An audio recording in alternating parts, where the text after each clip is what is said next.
ഒരു പാഴ് വിജയായിട്ട് അല്ലെങ്കിൽ അർഹപ്പെടാത്ത വിജയം എന്ന രീതിയിൽ ഒരു ഹെഡ്ലൈൻ ആക്കി കൊടുത്തു. അതെന്താ അങ്ങനെ ആയത്? വേണ്ടാത്ത പറയുമ്പോഴടിക്കും പെൺപിള്ളേർ മാത്രമേ കയ്യിൽ കഴിക്കാത്തുള്ളൂ. ബാക്കി വേണ്ടാത്ത പറഞ്ഞു ഞാൻ പ്രതികരിക്കും. അങ്ങനത്തെ ആൾ തന്നെയാണ്. ഈ നമ്മുടെ ഈ മേശയില്ല അവരിരിക്കണം മേശപ്പുറത്തൊക്കെ MDM പൊടിച്ചെൻ്റെ പൊടികളൊക്കെ എടുക്കാം. എല്ലാം കാണിച്ചല്ല, കയറണതും ഇറങ്ങണതും ഞാൻ ഇരിക്കണതും കുഞ്ഞു പോണതും നോക്കണതൊക്കെ കാണിച്ചു. ഇനിയിപ്പോൾ അതിനതിൻ്റെ എടുക്കണം കാണിക്കട്ടെ. എല്ലാവരും പറഞ്ഞേക്കെ ഞാൻ മണ്ടനായിട്ട് ഓട്ടിയിരുന്നു. ഞാൻ പറഞ്ഞ കേരളത്തിലെ ജനങ്ങളും മണ്ടന്മാരല്ല. അന്വേഷണം ഞാൻ കാണുന്നത് എൻ്റെ മനസ്സിൽ കാണുന്നത് കുറച്ച് ഞാനായിട്ട് കാണുന്നു. പുള്ളിക്കാരൻ ഇങ്ങനെ ജെനുവിൻ ലെവലിൽ നിൽക്കണു. സിംഗിളായിട്ട് കളിച്ചു. അനുമോളും എല്ലാവരോടും ഫൈറ്റ് ചെയ്ത് കളിച്ചു. അനീഷ് ചെറുതായിട്ട് എൻ്റെ ഒരു സാധനം പിടിച്ചിട്ടുണ്ട്. ഞാൻ എൻ്റെ കൈയൊക്കെ ബാക്കിൽ കെട്ടിയിട്ട് ആൾക്കാരുടെ ചൂടാഞ്ഞല്ല. എനിക്ക് ഫസ്റ്റ് ഇൻ്റർവ്യൂവിന് കിട്ടിയത് എനിക്ക് 5 ലക്ഷം തോന്നി. 2 ലക്ഷം അവിടെ പണി വർക്കും കാര്യങ്ങൾക്ക് ഉപയോഗിച്ചു. ഏഷ്യനെറ്റ് നമ്മളോട് എന്ത് ചെയ്താലും ഞാൻ തിരിച്ച് ഏഷ്യനെറ്റിന് വന്നു. ഇതിൻ്റെ കാരണം എന്ന് പറയും, വക്കീൽ മാത്രമല്ല ഇതിൻ്റെ പിന്നിൽ ബിഗ് ബോസിൽ പല ആൾക്കാരും കളിക്കുന്നുണ്ട്. നമസ്കാരം ജിനു ചേട്ടാ. നമസ്കാരം. അപ്പം ഇപ്പോൾ ട്രെൻഡിങ് ആയിട്ട് നിൽക്കുന്ന ഒരു കാര്യമാണ് നമ്മുടെ മലയാളം ബിഗ് ബോസ് സീസൺ 7. അപ്പം ഇത്രയും നാളെ സ്ഥിതിക്ക് ഇതിൽ നിന്ന് ഈ സീസൺ 7 കുറിച്ച് എന്തൊക്കെയാണ് ഒരു അഭിപ്രായങ്ങൾ? സീസൺ 7 ആര് ജയിക്കണമെന്ന് നിങ്ങൾ ആഗ്രഹിക്കണം? നിങ്ങൾ ആര് ജയിക്കണമെന്ന് ആഗ്രഹിക്കുക പറ. നിങ്ങളുടെ ആഗ്രഹം എന്താ? നിങ്ങളുടെ അതായത് വേറെ ചാനലിൻ്റെ വലിയൊന്നുണ്ട്. നിങ്ങളുടെ വ്യക്തിപരമായിട്ടുള്ള ആഗ്രഹം എന്താ? നിങ്ങൾക്ക് ആര് ജയിക്കണമെന്നാണ്? വ്യക്തിപരമായിട്ട് ഇപ്പം നമ്മളെല്ലാ കണ്ടസ്റ്റന്റിനെ വെച്ച് നോക്കിക്കഴിഞ്ഞാലും അവരെല്ലാവരും അവരുടേതായിട്ടൊരു അഡ്വാൻറ്റേജും ഡിസഡ്വാൻറ്റേജസ്. ഞാൻ അതിനകത്ത് ഇപ്പം ബെസ്റ്റ് ഓഫ് 5 വരാമെന്ന് പറഞ്ഞാൽ എല്ലാവരും കുറച്ച് നല്ല ആൾക്കാരാണ്. അതിനകത്ത് ഉള്ളതിലേക്ക് തമ്മിൽ ഭേദം തുമ്മെന്ന് പറഞ്ഞ പോലെ എല്ലാവരും ഉള്ള ആൾക്കാർ നല്ലതാണ്. ഇനിയിപ്പോൾ എന്താണ് സെലക്ഷൻ നല്ലതാണ് തീർച്ചയായിട്ടും. ബാക്കി അതിനകത്ത് ചില ആൾക്കാർ ഔട്ടായിട്ടുള്ള ആൾക്കാർ നല്ല ആൾക്കാരുണ്ട്. പക്ഷേ സെലക്ഷൻ ജനങ്ങളുടെ സെലക്ഷൻ കുറച്ച് കുഴപ്പമില്ല. പക്ഷെ വേണമെങ്കിൽ എന്താ പറയുക, നമുക്ക് ബെസ്റ്റ് ഓഫ് 6 or 7 എടുക്കാൻ പറ്റില്ലല്ലോ. ബെസ്റ്റ് ഓഫ് 5 എടുക്കാൻ പറ്റില്ലല്ലോ. അതുകൊണ്ട് പുറത്ത് പോയ ആൾക്ക് ചാൻസ് ഉണ്ടായിരുന്നു. ബെസ്റ്റ് 5 വരെയുള്ള അകത്തേക്ക് ആൾക്ക് പുറത്ത് പോകാനുള്ള ചാൻസ് ഉണ്ടായിരുന്നു. പക്ഷെ അത് ചെറിയ ചെറിയ വോട്ടുകൾക്ക് വ്യത്യാസത്തിനായിരിക്കും ഇവരൊക്കെ പോയിട്ടുള്ളത്. പക്ഷേ ശരിക്കും പറഞ്ഞാൽ എൻ്റെ ഓപ്പൺ മൈൻഡിൽ പറഞ്ഞിട്ടുണ്ടെങ്കിൽ ബിഗ് ബോസിൻ്റെ ആ പ്ലാറ്റ്ഫോമില്ലേ, പ്ലാറ്റ്ഫോമിൽ എത്രയോ ലക്ഷക്കണക്കിന് ആൾക്കാർ അപേക്ഷിച്ചിട്ടാണ് ഈ 10-24 പേരെ 75 പേരെ ആ പ്ലാറ്റ്ഫോമിൽ കൊണ്ടുനിർത്തുന്നത് അല്ലേ? 3 മാസം കൊണ്ട് ഈ പ്ലാറ്റ്ഫോമിൽ കൊണ്ടു നിർത്തുന്ന എല്ലാവരും സക്സസ്സാണ്. എല്ലാവരും വിജയമാണ്. എൻ്റെ മനസ്സിലതാ. എൻ്റെ മനസ്സിലുള്ള സാധനം ആ പ്ലാറ്റ്ഫോമിലേക്ക് കയറി ചെന്ന് അവിടെ നിൽക്കാനുള്ള ഒരു യോഗ്യത കിട്ടിയോ അവരെല്ലാവരും വിജയമാണ്. പിന്നെ നമ്മൾ ഗെയിമാണ്. ഒരാൾക്കല്ലേ ജയിക്കാൻ പറ്റുള്ളൂ. മനസ്സിലായി പറഞ്ഞത്? അത് ഗെയിമാണ്. ആ ഗെയിമിൻ്റെ ഭാഗമായിട്ട് നമ്മൾ ഫൈനൽ വരെ കാത്തിരിക്കാമെന്നാണ് ഞാൻ പറയുള്ളൂ. കാരണം നമ്മൾ ആര് ജയിക്കും എന്ന് ഇപ്പോൾ നമ്മൾ കുറച്ച് ആൾക്കാർ ഇവിടെ നിന്നിട്ട് പല പ്രൊമോഷൻസും കാര്യങ്ങളൊക്കെ ചെയ്യണ്ടാവും. അതിങ്ങനെ ചെയ്യുമ്പോൾ ഓരോരുത്തർക്ക് ചിലപ്പോൾ ഗുണം ഉണ്ടാവാം, ചിലപ്പോൾ ഗുണം ഉണ്ടാവില്ല, ഒക്കെ വരും. പക്ഷേ ജനങ്ങൾ തിരഞ്ഞെടുക്കും. ജനങ്ങൾ തിരഞ്ഞെടുക്കുന്ന പറയാനും കേരളത്തിലെ ജനങ്ങൾ മണ്ടന്മാരല്ല. മനസ്സിലായി പറഞ്ഞു? എല്ലാവരും പറഞ്ഞേക്കെ ഞാൻ മണ്ടനായിട്ട് ഓട്ടിയിരുന്നു. ഞാൻ പറഞ്ഞ കേരളത്തിലെ ജനങ്ങൾ മണ്ടന്മാരല്ല. അവർക്കറിയാം ആരാണ് റിയൽ, ആരാണ് ക്ലിയർ ആയിട്ട് ചെയ്യണത് എന്നറിയില്ല. അതുകൊണ്ടാണ് ഞാൻ തന്നെ ജയിക്കാൻ കാരണം. നമ്മളാൾക്കാർ മണ്ടെന്ന് വിളിക്കുന്നത് നിങ്ങൾ ചിന്തിക്കുന്നത് കേരളത്തിൽ ജനങ്ങൾ മൊത്തം മണ്ടന്മാരാണെന്ന് അർത്ഥം. കേരളത്തിൽ ജനങ്ങൾ മൊത്തം മണ്ടന്മാരല്ല. അവർ എന്നെ തിരഞ്ഞെടുത്തെങ്കിൽ ഐ എം സക്സസ്. ബിഗ് ബോസിൽ ഇപ്പം നിൽക്കുന്നത് ഏതൊരു 2 പേര് മീൻസ് ആരായിരിക്കും നല്ലൊരു പെർഫോമൻസ് ഇത്രയും നാൾ നിന്നത് നല്ലൊരു പെർഫോമൻസ് കാഴ്ചവെച്ച 2 വ്യക്തികളായിരിക്കും? നല്ല പെർഫോമൻസ് കാഴ്ചവെച്ചെന്ന് പറഞ്ഞാൽ ഒരു എക്സാമ്പിൾ പറഞ്ഞിട്ടുണ്ടെങ്കിൽ അനീഷ് എങ്ങനെയാണെന്നറിയോ? അനീഷ് എന്ന് പറഞ്ഞാൽ അനീഷിനെ ഞാൻ കാണുന്നത് എൻ്റെ മനസ്സിൽ കാണുന്നത് കുറച്ച് ഞാനായിട്ട് കാണുന്നു. എൻ്റെ മനസ്സിൽ തോന്നിയ കാര്യമാണ്. പുള്ളിക്കാരൻ ഇങ്ങനെ ജെനുവിൻ ലെവലിൽ നിൽക്കണു. സിംഗിളായിട്ട് കളിച്ചു. അങ്ങനെ ഒരു സാധനമുണ്ട്. അതുപോലെ തന്നെ അനുമോളും അങ്ങനെ തന്നെയാണ്. അനുമോളും എല്ലാവരോടും ഫൈറ്റ് ചെയ്ത് കളിച്ചു. അതായത് എക്സാമ്പിൾ പറഞ്ഞിട്ടുണ്ടെങ്കിൽ നമ്മുടെ ജാസ്മിൻ ഗബ്രിയും കളിച്ചില്ലേ? ജാസ്മിൻ ഗബ്രിയും കളിച്ചപ്പോൾ ഈ ജാസ്മിനും ഗബ്രിയും ഒരു കോംബോ ചെയ്യാണ്ട് എന്നോട് ഫൈറ്റ് ചെയ്ത് പറഞ്ഞെങ്കിൽ ജാസ്മിൻ ചിലപ്പോൾ വിൻ ചെയ്തത്. കാരണം ഇഷ്ടപ്പെടുന്ന ആൾക്കാർക്ക്. കാരണം അത്രയും നല്ല പവർഫുൾ ഒരാൾ. കാരണം ഞാൻ ഫസ്റ്റ് തന്നെ ഒരു ക്യാപ്റ്റനുള്ള ടാസ്ക് ഉണ്ടായിരുന്നു. ബോൾ ചെളി നിർത്തുന്നത് കൊണ്ടുപോയിടുന്ന സാധനം. അപ്പോൾ അതിനകത്ത് ഫസ്റ്റ് തന്നെ ഞാൻ ആള് റോക്കിയോട് ഫയർ ചെയ്യണതും അല്ലെങ്കിൽ സിജോയുടെ ഫയർ മറ്റുള്ള ആൾക്കാരുടെ ഫയർ ചെയ്യണമെന്ന് കണ്ടപ്പോൾ ഞാൻ ഈ 10 ദിവസം മിണ്ടാതിരുന്നത് ഇവരൊക്കെ പഠിക്കാൻ വേണ്ടിയിട്ടായിരുന്നു. അപ്പോൾ ഈ ഫയർ ചെയ്യണ ജാസ്മിനെ കണ്ടപ്പോൾ എനിക്ക് തോന്നിയത് ഇവള് നല്ല ഗെയിമറാണ്. അങ്ങനെ അവൾക്കറിയാം എവിടെ കൊടുക്കണമെന്നുള്ളത്. സൂക്ഷിക്കണം. ആ നമ്മൾ ഈ 10 പേരിൽ ആരെ അടിച്ചാലാണ് നല്ല മറ്റേ പടത്തിൽ പറഞ്ഞ പോലെ നമ്മൾ ഡോണുകൾ അടിച്ച ഡോണായി. അപ്പം ഈ 10 ദിവസം കൊണ്ട് നമ്മൾ ആ ഡോണുകളെ തിരഞ്ഞെടുക്കായിരുന്നു. അപ്പം ആ 10 ദിവസം നമ്മൾ മിണ്ടാതിരുന്ന അതിന് വേണ്ടിയാ. ആ സീസണിൽ കൂടുതൽ ഭയപ്പെട്ടത് ജാസ്മിനെ ആയിരുന്നു. അല്ല, ഭയപ്പെട്ടതല്ല, ജാസ്മിനെ എന്നല്ല. ഞാൻ ഫസ്റ്റ് എനിക്ക് ആ ടാസ്കിൽ നിന്ന് കിട്ടിയത് ജാസ്മിനായിരുന്നു. കോമ്പറ്റിറ്റീവ് ആയിട്ട് തോന്നിയത് ആ ജാസ്മിനായിരുന്നു ഉള്ള പറഞ്ഞ. അപ്പോഴും ഞാൻ പറഞ്ഞില്ലേ ഈ 10 ദിവസം ഞാൻ മിണ്ടിയില്ലെന്ന് ഇവരെല്ലാവരും വിചാരിച്ച ഇവൻ മിണ്ടൂല്ലോ, ഇപ്പം തന്നെ പുറത്ത് പോക്കോളും, മണ്ടനാണ് അങ്ങനെ മൈൻഡിൽ ചിന്തിച്ച് അവർ എല്ലാവരും കൂടി മണ്ടനാക്കി ഇരിക്കുന്നത്. ഞാനത് സന്തോഷത്തോടെ വാങ്ങിച്ചു. ലാലേട്ടൻ വാങ്ങിച്ചിട്ട് താങ്ക് യു ലാലേട്ടൻ എന്ന് പറഞ്ഞു. അല്ലാണ്ട് വേറെ ഒന്നും പറഞ്ഞില്ല. അപ്പോൾ അത് സന്തോഷം മേടിച്ച് വെച്ച്. അപ്പോഴും എൻ്റെ മൈൻഡിൽ എപ്പോഴും ഞാൻ ഇവരെ വീക്ഷിക്കായിരുന്നു. ഇവരെ എന്താണ് ചെയ്യണത്, ഇവരേതാണ് ചെയ്യണത്, ഇവരെ എവിടെ വരെ പോവും. അനീഷ് ഡിഫറൻസ് ഇല്ല എന്നുള്ളതല്ല, അനീഷ് ചെറുതായിട്ട് എൻ്റെ ഒരു സാധനം പിടിച്ചിട്ടുണ്ട് അനീഷ്. കാരണം ആര് ഫ്രണ്ട്ഷിപ്പ് കൂടാൻ നോക്കിയാലും അനീഷ് ഒരു ലിമിറ്റിൽ കൂടുതൽ അടുപ്പിക്കില്ല. അപ്പം എന്നോടും പലരും എന്നോട് അടുക്കാൻ നോക്കിയിട്ടും ഞാൻ ഒരു ലിമിറ്റിൽ കൂടുതൽ എന്നെ അടുപ്പിച്ചിട്ടുണ്ടായില്ല. പിന്നെയും എനിക്ക് തോന്നിയത് ലാസ്റ്റ് അർജുന് മനസ്സിലായിട്ടുണ്ടെങ്കിൽ നമ്മുടെ പാരൻസ് വന്നപ്പോൾ എങ്ങനെയാണ് അർജുൻ മനസ്സിലായിട്ടുണ്ട്. അത് കഴിഞ്ഞിട്ട് അർജുൻ്റെ കളി വേറെയായിരുന്നു. കാരണം അർജുൻ കൂടുതൽ എന്നോട് സ്നേഹമായിരുന്നു. അപ്പോൾ അതെനിക്ക് മനസ്സിലായി. അതായത് അവിടെ ലിങ്ക് കിട്ടിയിട്ടുണ്ട്. കാരണം ഞാൻ തമിഴ്, ഹിന്ദി, മലയാളം ഇത് 3 ലാംഗ്വേജ് 3 ഇയർ ലൈവ് ഉണ്ട്. ഈ സീസണിൽ ആരാണ് കൂടുതലായിട്ട് കോമഡി എലമെന്റ് ഒക്കെ ഇങ്ങനെ ആഡ് ചെയ്യുന്നത്? കോമഡി നിവിനാണല്ലേ. അത്യാവശ്യം ഇങ്ങനെ എല്ലാവർക്കും ഒരു എന്റർടൈൻമെന്റ് കൊടുക്കുന്നുണ്ട്. പുള്ളിയും ഇങ്ങനെ സ്വന്തമായിട്ട് പുറത്ത് പോയി കഴിഞ്ഞിട്ട് തിരിച്ചു വന്നു. അതെ, അതേപോലെ തന്നെ നിവിൻ ഇനി ഒരു റണ്ണറപ്പിലോട്ടോ അല്ലെങ്കിൽ വിന്നർ ആവാൻ വല്ല ചാൻസും ആവട്ടെ. ഞാൻ പറഞ്ഞില്ലേ, അദ്ദേഹം ഡിസർവ് ആണെങ്കിൽ അദ്ദേഹം ആവട്ടെ. ഔട്ട് ആവാൻ വഴിയില്ല. കാരണം ഗെയിം കളിക്കുമ്പോൾ 100ക്ക് കൂടുതൽ ഗുണം കിട്ടുന്നത് ആതിര ഉള്ളപ്പോഴാണോ? അങ്ങനെ ചോദിച്ചാൽ എനിക്ക് തോന്നുന്നു ഇല്ലാത്തപ്പോഴായിരുന്നു. അപ്പം ആതില ഇപ്പൊ പോയി കഴിഞ്ഞാല് ആതില കിട്ടുന്ന ആ വോട്ടും കൂടെ 100ക്കും കൂടെ കിട്ടാൻ സാധ്യതയില്ലേ? അവർ രണ്ടുപേരും കുറച്ച് ബുദ്ധിയുള്ള ആൾക്കാരാണ്. നിങ്ങൾ ഉദ്ദേശിക്കുന്ന ആൾക്കാരല്ല. എൻ്റെ മൈൻഡിൽ നല്ല ബ്രെയിൻ വെച്ച് കളിക്കുന്ന ആൾക്കാരാണ് രണ്ടുപേരും. ആതില പോയി കഴിഞ്ഞാല് ഈ ആതിലക്കുള്ള വോട്ടും കൂടെ 100ക്കായിരിക്കുമല്ലോ ബലം ചെയ്യുക. അപ്പം അങ്ങനെ വിന്നർ ആവാനും ചാൻസ് ഇല്ലേ? അങ്ങനെ വിന്നർ ആവാനുള്ള ഒരു ചാൻസ് ഉണ്ടെന്ന് അറിഞ്ഞിട്ടാണ്. കാരണം വെച്ചിട്ടുണ്ടെങ്കിൽ നമ്മളെപ്പോഴും ഉടായ്പിലൂടെ വിൻ ചെയ്യാൻ ബിഗ് ബോസും സമ്മതിക്കില്ല, മാക്സിമം സമ്മതിക്കില്ല. അപ്പം അല്ലെങ്കിൽ ഇപ്പം പണപ്പെട്ടി വെച്ചിട്ടുണ്ടെങ്കിൽ അവർ രണ്ടിലാരെങ്കിലും ഒരാൾ എടുത്തിട്ട് പോകും. ഇത്രയും വർഷങ്ങൾ നടന്ന ഒരു സാധനം ഈ ഒരു വർഷം മാറ്റിയതിന്. കാരണം അങ്ങനെ ഒരാൾ എടുത്തിട്ട് പോകരുത്, മനസ്സിലായോ?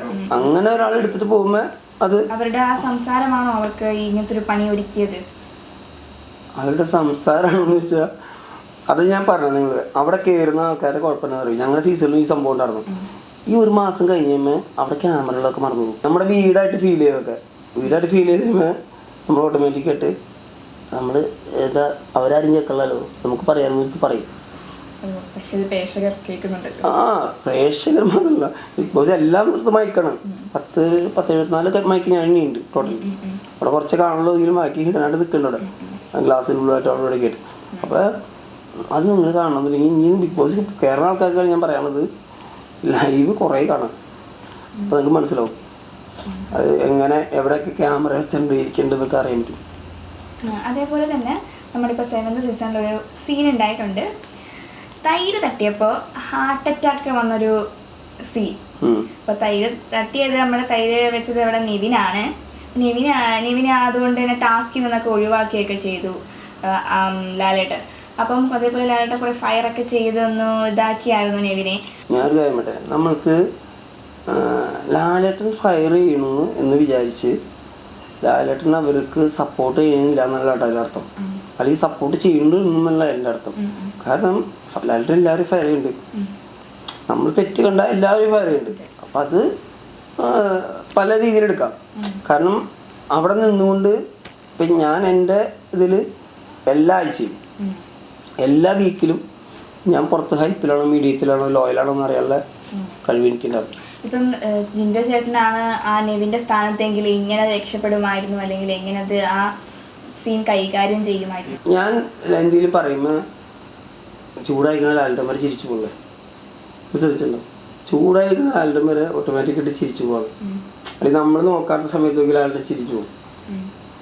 എന്താണെന്ന് വെച്ചാൽ നമ്മൾക്ക് എപ്പോഴും ക്ഷമ, ആ ക്ഷമയിലൂടെ നമ്മൾ മാക്സിമം നമുക്ക് ഒരു കണ്ടന്റ് കൊടുക്കാൻ പറ്റുന്നുണ്ടോ, അങ്ങനെ കാര്യങ്ങൾ ചെയ്യാൻ പറ്റുന്നുണ്ടോ, അത് നമ്മുടെ കുറച്ച് ബുദ്ധിപരമായി നീക്കമാണ് അതൊക്കെ. അല്ലാതെ ഇനിയിപ്പോൾ എന്നോട് ഗസ്റ്റായിട്ടോട് കയറിയിട്ട് ക്ഷമയായിട്ട് നിൽക്കാൻ പറയാൻ ഞാൻ നിൽക്കില്ല.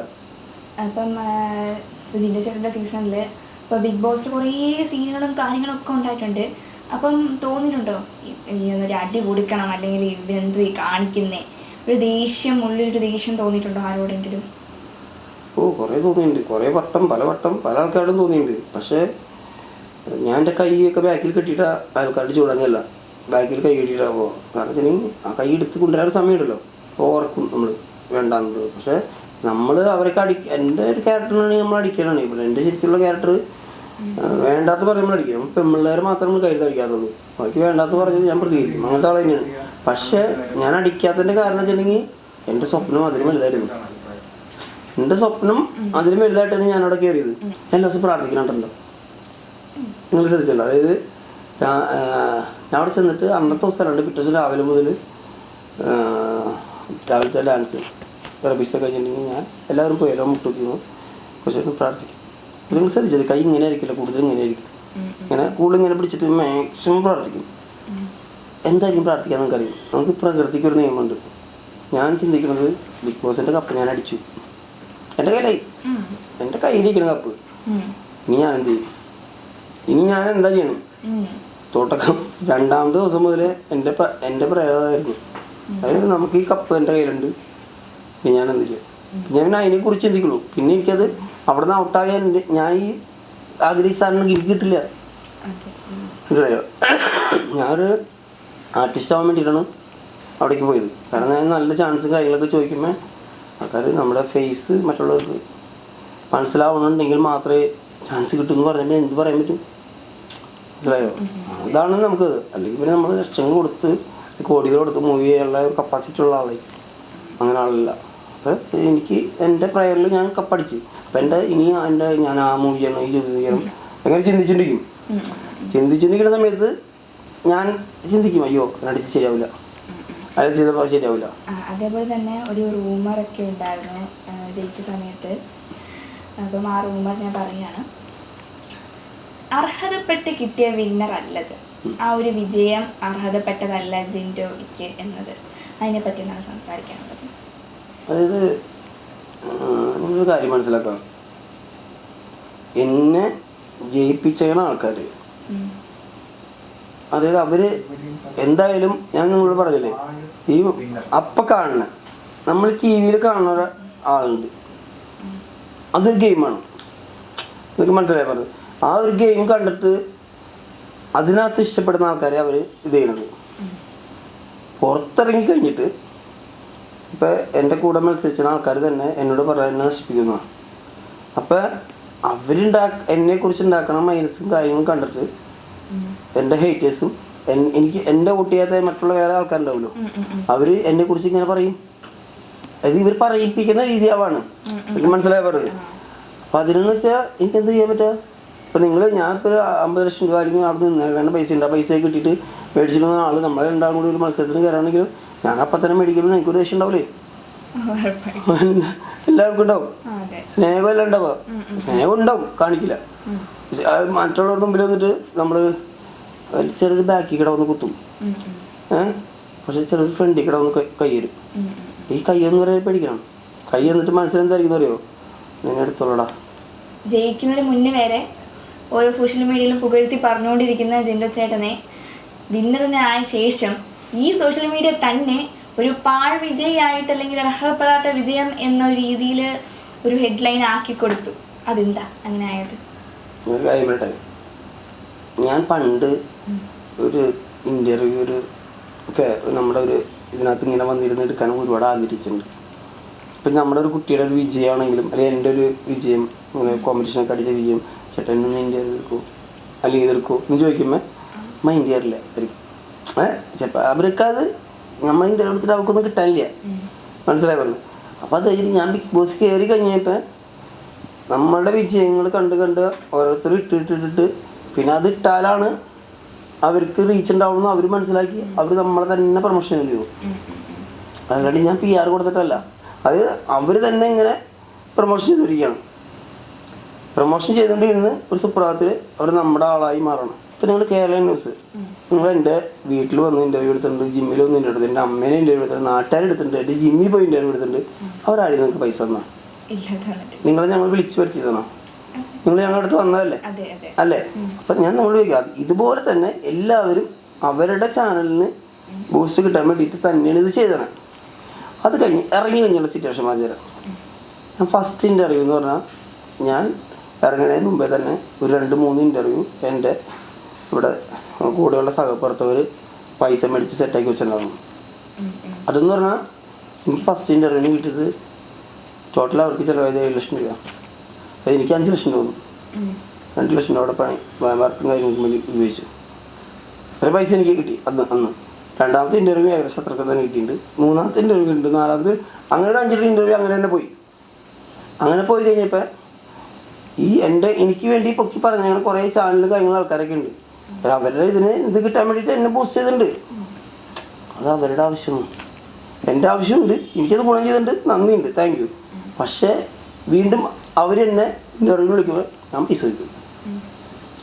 കാരണം ഞാൻ അവരോട് ഒരാളോട് ഒറ്റ ചോദ്യം ചോദിച്ചോളൂ, പഴയ ജിൻഡോട് നിങ്ങൾ വിളിക്കില്ല, ഞാൻ നിങ്ങളുടെ പിന്നാലെ നടന്നിട്ടില്ലേ? ഇത് പുതിയ ജിൻഡാണ്. അപ്പം അതിനൊരു പൈസ ഒരു പേയ്മെൻ്റ് ഉണ്ട്. ഞാൻ എടുക്കുന്ന തൊഴിലറിഞ്ഞല്ലേ. അപ്പം നിങ്ങളൊരു ലെവലിൽ എത്തിക്കഴിഞ്ഞിട്ട് അതിനുള്ള എന്തോരം കഷ്ടപ്പെട്ടായിരിക്കും എത്താം. അപ്പം എന്തായാലും ഇതല്ല അതിന് സംഭവിക്കാം, മനസ്സിലായി പറഞ്ഞത്. അവർ ഞാൻ ഇൻ്റർവ്യൂ കൊടുക്കാണ്ടാവുമ്പോൾ വേറെ ആൾക്കാരെ ഇൻ്റർവ്യൂ മേടിച്ചിട്ട് നമ്മളെക്കുറിച്ച് മൈനസാക്കി കഴിയുമ്പോൾ എന്നാലും അവർക്ക് റീച്ച് കിട്ടും. അതേപോലെ തന്നെ ഇപ്പം ഇടയ്ക്കൊരു കേസും കാര്യങ്ങളൊക്കെ വന്നിട്ടുണ്ടായിരുന്നല്ലോ, ഒരു ജിമ്മിൻ രീതിയിൽ. ഇപ്പം ജിമ്മിലെങ്ങനെ രാത്രി കയറിയെന്നും ഒരു തെഫ്റ്റ് കേസ് ഉണ്ടായിരുന്നു. ജിന്നു ചേട്ടനെ വളർത്തിയെടുത്ത ഒരു ഏഷ്യാനെറ്റാണ് അവർ ഇത്രയും ഫെയിം അവ കൊണ്ടുവന്നത്. പക്ഷേ ആ ഏഷ്യാനെറ്റ് ന്യൂസുകാർ തന്നെ ജിന്നു ചേട്ടൻ്റെ ആ തെഫ്റ്റിനെ കുറിച്ചിട്ട് രാത്രി 1 മണിക്ക് കക്കാൻ കയറി 10,000 രൂപയും കുറച്ച് ഡോക്യുമെൻസും കാര്യങ്ങളൊക്കെ എടുത്തുകൊണ്ട് പോയി എന്ന രീതിയിലാക്കി. സത്യത്തിൽ എന്താ അവിടെ സംഭവിച്ചത്? എന്താണ് സത്യാവസ്ഥ? ഞാൻ ഭയങ്കര ബ്രില്യൻ്റാണ്. ഈ ഇൻ്റർവ്യൂ ചെയ്യാതിരിക്കുന്ന ആൾ എന്തായാലും എനിക്ക് മനസ്സിലാവും എല്ലാ ചോദ്യം കേൾക്കുന്നത്. അതായത് തിന്ന ചോറിന് നന്ദി കാണിക്കുന്ന ആളാണ് ഞാൻ. ഏഷ്യാനെറ്റ് നമ്മളോട് എന്ത് ചെയ്താലും ഞാൻ തിരിച്ച് ഏഷ്യാനെറ്റിന് നന്ദി ചെയ്യും. എന്താ കാരണം എന്ന് പറയും? ഏഷ്യാനെറ്റ് നമ്മളോട് ചെയ്യാനുള്ള കാരണം പറഞ്ഞുതരാം, അങ്ങനെ ചെയ്യാനുള്ള കാരണം പറഞ്ഞുതരാം. എല്ലാ ചാനലും ചെയ്യുന്നുണ്ട്. എല്ലാ ചാനലും ചെയ്യുമ്പോൾ ഏഷ്യാനെറ്റ് ചെയ്യാണ്ടിരുന്നത് എന്താവും? ശരിയല്ലല്ലോ, അവരും ചെയ്യണം. അതിനകത്ത് എനിക്ക് അവരുടെ പരാതിയില്ല. ഞാൻ പരാതിപ്പെടണം. അവരവരെ ജോലി ചെയ്തു. ഞാൻ എൻ്റെ ജിമ്മാണത്. എൻ്റെ ജിമ്മിൽ ഞാൻ അവർക്ക് നടത്തിപ്പവകാശം മാത്രമേ കൊടുത്തുള്ളൂ. ഈ നടത്തിപ്പവകാശം കൊടുത്തത് അങ്ങനെയൊന്നുമില്ല, ക്യാമറ തല്ലി പൊട്ടിച്ചൊന്നുമില്ല. നടത്തിപ്പവകാശം കൊടുത്തിട്ടുള്ളൂ. ആ നടത്തിപ്പവകാശത്തിന് അവിടെ കിട്ടുന്ന ലാഭത്തിൻ്റെ വാടകയും കറണ്ട് ബില്ലും അങ്ങനത്തെ കാര്യങ്ങളൊക്കെ കഴിഞ്ഞിട്ട് അവർക്ക് 40%, എനിക്ക് 60% എന്നുള്ള നടത്തിപ്പവകാശം മാത്രമേ കൊടുത്തുള്ളൂ. 40%. ബാക്കിയുള്ള 40% കൂടുതൽ എനിക്കാണ്. അപ്പോൾ എനിക്ക് എപ്പോഴും ഇവിടെ ചെല്ലാം, എനിക്ക് ചെയ്യിപ്പിക്കാൻ എന്തുകൊണ്ട് ചെയ്യാം. അങ്ങനെയൊക്കെയുള്ള സിറ്റുവേഷനിൽ ഇവർ എന്താ പറയുക, ഈ നടത്തിക്കൊണ്ടിരുന്ന ആളില്ലേ, ആളുടെ ഹസ്ബൻഡ് MD കേസിൽ 3 മാസം അകത്തിറങ്ങുന്നില്ല, ഗവൺമെൻറ് ജോലി വരെ പോയതാണ്. അപ്പോൾ അതൊക്കെ ഞാൻ എപ്പോഴാണ് അറിയണത്, കുറച്ച് നാൾ കഴിഞ്ഞാൽ അറിയണത്. അപ്പോൾ ഞാൻ പറഞ്ഞു ഈ പരിപാടി നടക്കില്ല. അപ്പോൾ അവർക്ക് അവിടെ അതിൻ്റെ കച്ചവടമൊക്കെ തുടങ്ങി. ഇത് നടക്കില്ല, കാരണം അവർ എന്തെങ്കിലും പ്രശ്നം വന്നാൽ എന്നെ ആയിരിക്കും ബാധിക്കാം.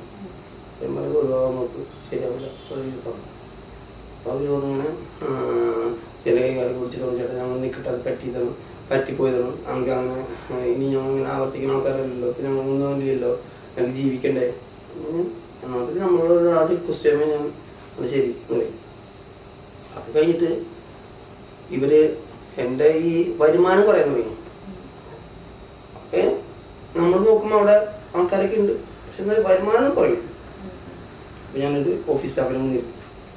ആ പുസ്തകത്തിൽ ഒരാഴ്ചക്കുള്ള ഒരു പറഞ്ഞിട്ട് വെച്ചാൽ അവർ ശരിയില്ല. ആ കുട്ടിയെ കുറിച്ച് മോശം പറയും. ഇങ്ങനെ ആ കുട്ടി 24 മണിക്ക് വിളിച്ചുകൊണ്ടിരിക്കണം, ഫോൺ വിളിച്ചുകൊണ്ടിരിക്കണം, അത് വിളിച്ചുകൊണ്ടിരിക്കണം, അങ്ങനെയാണെങ്കിൽ അത് കഴിഞ്ഞാൽ ഞാൻ ആദ്യം തന്നെ പറഞ്ഞു. അവർ അതിന് പറഞ്ഞിട്ട് വേറെ കുട്ടിയെ കൊണ്ടിരിക്കും. 2 ദിവസം കൊണ്ട് ആ കുട്ടി പറഞ്ഞു, അയ്യോ പൊന്നാട്ടാ എന്നെ ജോലിക്ക് നിർത്തുന്നത്. നമ്മുടെ വേറെ ഞാനൊരു കുട്ടിയെ കൊണ്ടിരിക്കും. വേറെ കുട്ടി വെച്ചാൽ എൻ്റെ അത്രയും സ്ട്രോങ് ഉണ്ട്. ആളെ കൊണ്ടിരിക്കും. ആളെ കൊണ്ടിപ്പോൾ അവരുടെ ആൾക്കാർ അത് ഇവരുടെ എന്തെങ്കിലും പറഞ്ഞിട്ട് നീ പോവും. ഞാനെൻ്റെ ചേട്ടൻ പറഞ്ഞ ജോലിക്കാരാണ്, നിങ്ങളുടെ ജോലിക്കാരനല്ല, എൻ്റെ കാര്യങ്ങളൊക്കെ ഞാനറിയാം. അങ്ങനെ പറയാൻ പറ്റുന്ന ഒരാളെ കൊണ്ടിട്ട് അത് കഴിഞ്ഞപ്പോൾ എന്ത് ചെയ്യുന്ന വെച്ചിട്ടുണ്ടെങ്കിൽ ഈ കൊച്ചിനെ പറ്റി പറഞ്ഞാൽ വേണ്ടിയിട്ട് കുറേ ആൾക്കാർ അതൊക്കെ ഇതിനെക്കുറിച്ച് പറയാൻ തുടങ്ങി. കൊച്ചു പോകില്ല, കൊച്ചിനറിയാം ഇവർ മനഃപൂർവ്വം പറയണമെന്ന്. അങ്ങനെ ഇരിക്കുന്ന സമയത്ത് ഈ കൊച്ച് 1 മാസം കൊണ്ട് ഇവിടെ ഒരു 10-നും 15-നും ഇടയ്ക്ക് ലക്ഷം രൂപ കട്ടതായിട്ട് വരും നമുക്ക് കണ്ടുപിടിച്ചത്. കാരണം ഇവര് സാധാരണ എൻ്റെ ഗൂഗിൾ പേയിലേക്കാണ് പൈസ ട്രാൻസ്ഫർ ചെയ്യുന്നത്. ഇവർ എക്സ്ട്രാ ഇവരുടെ ഗൂഗിൾ പേ വേറെ വെച്ചിട്ട് അതിനകത്തേക്ക് പൈസ ട്രാൻസ്ഫർ ചെയ്യുന്നു. ഇവർ ചെയ്ത് ഏറ്റവും വലിയ കൊടുത്തു. അത് ഞാൻ അവരിലേക്കും ചെയ്തിട്ടുണ്ട്. പിന്നെ ഗൂഗിൾ പേ ചെയ്യാൻ വേണ്ട ആൾക്കാരോട് മാക്സിമം ഇവിടെ പൈസയ്ക്ക് ആവശ്യമുണ്ട്, ATM നിന്ന് പൈസ എടുക്കുന്നുണ്ടാകുമെന്ന് വെച്ചിട്ട് ATM പൈസ എടുത്ത് മേടിക്കും. മനസ്സിലായി? അപ്പം അങ്ങനെയുള്ള കാര്യങ്ങൾ ഈ കൊച്ചു കണ്ടുപിടിച്ച് കഴിഞ്ഞപ്പോൾ എന്നോട് പറഞ്ഞു. ഈ കൊച്ചു എന്നോട് പറഞ്ഞുള്ളത് ഇവരറിഞ്ഞു കഴിഞ്ഞപ്പോൾ ആ കൊച്ചിനെ പിടിച്ച് പുറത്തേക്ക് നിൽക്കണം. പിന്നെ കൊച്ചിനെ പിടിച്ച് കാര്യം ചേട്ടാ എന്നെ ഇങ്ങനെ ചെയ്തു അത് എന്നൊക്കെ പറഞ്ഞ് ചെയ്തു. ഞാൻ ചെന്നു എൻ്റെ ബാഗായിട്ട് വിളിക്കാൻ പോകും. ഞാൻ ചെന്നിട്ട് ഞാൻ ചോദിച്ചത് എന്താ സംഭവം, ഇവിടെ വിളിച്ച് പുറത്തേക്ക് ചോദിച്ചു. ഇതിലൂടെ ശരിയാവില്ല, ഞാൻ ശരിയാവും, നിങ്ങളെ ശരിയാവാത്ത. കാരണം നിങ്ങൾ ഇത്രയും പൈസ കട്ടയും കാര്യത്തിന് തെളിവും കാര്യങ്ങളൊക്കെ ഉണ്ട്. ഇത് ഞങ്ങൾ കട്ടിട്ടില്ല. നിങ്ങൾ ഈ കാരണം ഞാൻ തെളിവുകളൊക്കെ കാണിച്ചു കൊടുക്കും. ഈ സാധനങ്ങളൊക്കെ പോയിക്കുമ്പോൾ അതൊക്കെ തെളിവുകളൊക്കെ കാണിച്ചു കൊടുക്കും. അപ്പോൾ അവർ അവിടെ കിടന്ന് കുറേ ഇച്ചപ്പെടും. അങ്ങനെയാണ് ഇങ്ങനെയാണ് ചേട്ടാ, അങ്ങനെയാണ് ഇങ്ങനെയാണ്. ഞാൻ പിന്നെ എങ്ങനെയാണെങ്കിൽ ഇവർ പൊതുവെ വേറെ സാധനം കൂടി പോലീസ് സ്റ്റേഷനിൽ പറഞ്ഞിട്ടുണ്ട്. എന്താണെന്നറിയുമോ, ഞാൻ അവരെ തല്ലും പ്രശ്നം ഉണ്ടാക്കും എന്നൊക്കെ പറഞ്ഞിട്ടുണ്ട്. അപ്പൊ ഇവരുള്ള സമയത്ത് ഞാൻ വീണ്ടും അവിടേക്ക് ചെല്ലെങ്കിൽ ഇവർക്ക് പലതും പറഞ്ഞുണ്ടാക്കാം. ഒന്ന് കാര്യങ്ങൾ പറഞ്ഞുണ്ടാക്കാം. അപ്പൊ അവരുള്ള സമയത്ത് ഞാൻ പോയിട്ടില്ല. അവര് നൈറ്റിലാണ് അവരില്ലാത്ത. അപ്പൊ ഞാൻ എൻ്റെ ജിമ്മിൽ പോയി. പിന്നെ അവർ പറഞ്ഞിട്ട് ഡ്യൂപ്ലിക്കേറ്റ് കീട്ട് കുത്തി തുറന്നു. അങ്ങനെ പറഞ്ഞിട്ടുണ്ട്. ഡ്യൂപ്ലിക്കേറ്റ് കീട്ട് കുത്തി തുറന്നു കഴിഞ്ഞാൽ എൻ്റെ കീ 2 ഉള്ളത് 3 ഉണ്ടായിരുന്നത്. 3 പറഞ്ഞാൽ അവർക്ക് അവിടെ തന്നെ ഞാൻ എൻ്റെ കീ വേറെ 2 ഞാൻ എനിക്കത് കാണണേ ഇഷ്ടം. എന്നിട്ട് അത് കഴിഞ്ഞിട്ട് മക്കിയിൽ കോംപ്രമൈസ് എടുത്തില്ല. കോംപ്രമൈസ് എന്ന സാധനം ഞാൻ ചെയ്യും. കാരണം എനിക്ക് എന്നെ ഈ നാട്ടുകാർ മൊത്തം അറിയിച്ചാണ് ഞാൻ കളനാണ്. എൻ്റെ ജിമ്മിൽ കയറിയിരുന്നു.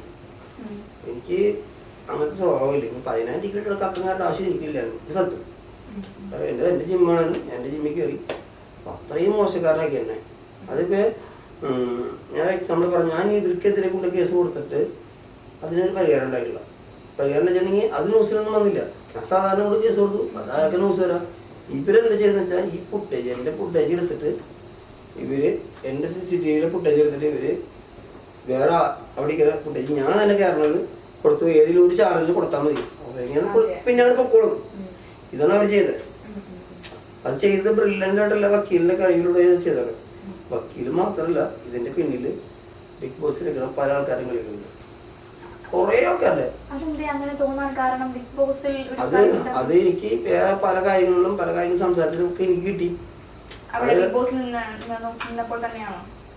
ബിഗ് ബോസിൽ നിന്നിരുന്ന എൻ്റെ സീസണിലുണ്ടായ ആൾക്കാരും എൻ്റെ സീസണിൽ ഇല്ലാത്ത ആൾക്കാരും അതിനകത്തുണ്ട്. അങ്ങനെ ഇവരോട് പ്രേരിപ്പിച്ച് ഇവരെ കൂടെ നിന്ന് ഇത് ചെയ്യിപ്പിക്കാനായിട്ട് തീർച്ചയായിട്ടും.